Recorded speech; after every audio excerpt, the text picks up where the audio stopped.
Денеска првото кафе ќе го испиеме со господин Горан Радичевски, кој 15 години се занимава со пчеларство и е член на пчеларското здружение Матица. Ќе ни открие кои се придобивките од медот и се разбира како да препознаеме кој мед е вистински, а кој мед е лажен. Добро утро, господин Радичевски, и добро дојдовте во нашата утринска емисија. Благодарам. Добро ве најдов.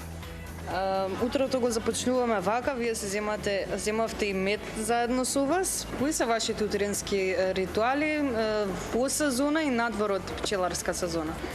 Така е, тоа е голема разлика меѓу тие два дела од сезоната. Кога ние пчеларската сезона, утрата ни почнуваат многу рано, значи почнуваме негде од 5 часот. Некогаш имаме време за утринско кафе, некогаш немаме време за утринско кафе.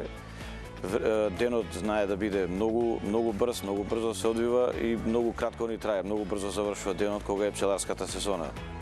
Во споредба кога завршува пчеларската сезона, тога сме полабави, можеме да имаме утрински ритуал, да се напиеме кафе, да се ги спланираме обврските како што треба и да оди многу полесно денот.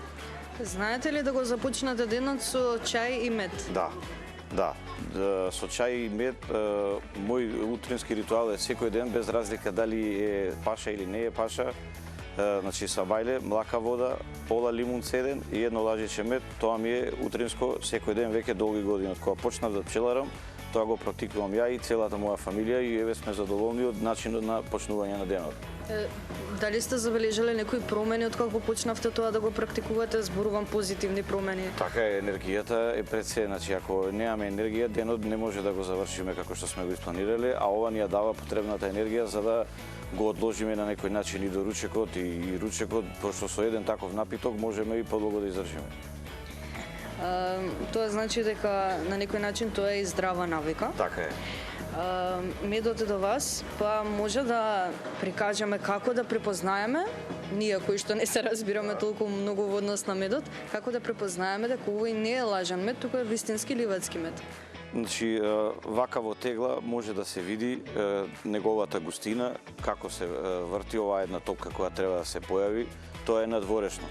Најбитниот момент треба да се проба. Значи, кога ќе се проба, тогаш медот ќе се знае дали е вистински или не е. Значи, вкусот на вистинскиот мед не може ни една копија да го замени. Значи, вкусот и мирисот се единствени. Но верувам потешко е за оние кои што не се разбираат толку да го препознаат тоа, или грешам?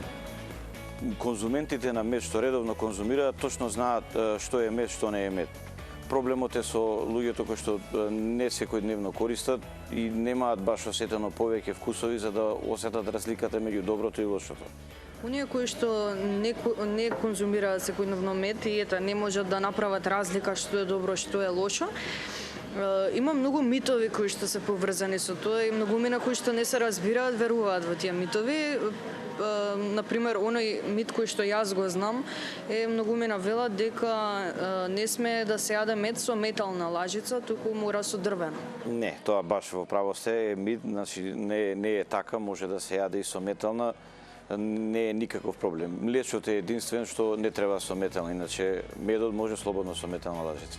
Кои се оние други митови кои што можеби сега ќе ви текна на некој од нив?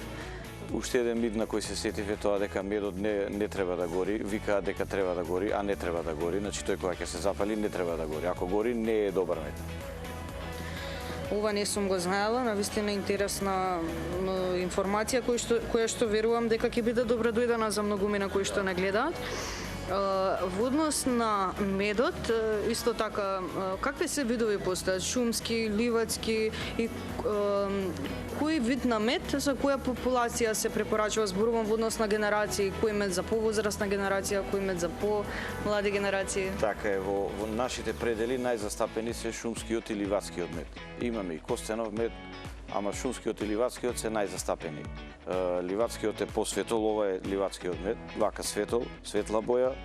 Тој е повеќе со витамини, се препорачува за деца, децата е подобро да конзумираат ливадски мед, е полесен. А шумскиот мед може да го конзумираат исто децата и за возрастните не е никаков проблем тоа да го конзумираат. Ливадскиот е подобар кога конзумираат деца. Иначе за другиот дел од популацијата не е битно како, битно е да јадат убав и квалитетен мед. Иако на самиот почеток напоменавте како ви започнува утрото и како е во текот на денот во пчеларската сезона, но дали пчеларскиот живот на некој начин е тежок, како изгледа истиот? Не е воопшто лесен. Ние, кога ни е сезоната, сме откажани, значи, верувајте, немаме ни време ни за одмор, нашиот одмор, сите одат во лето, ние во лето на одмор не одиме. Многу ни е со збиен распоред, ние одиме и со селидбено пчеларење, одиме, селиме, се враќаме назад, малку сме растрчани и тежок е животот. Да беше сега сопругата тука да прашавте, она ќе речеше многу тешка работа, сите шетаат, само ние не шетаме. Така вика.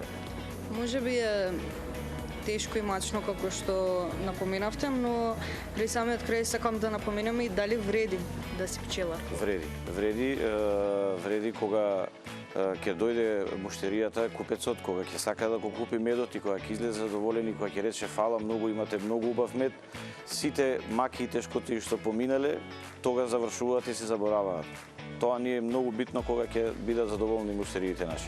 Дали има голем број на муштери, дали често нашите сограѓани знаат да купуваат мед или пак на некој начин купуваат само кога се болни?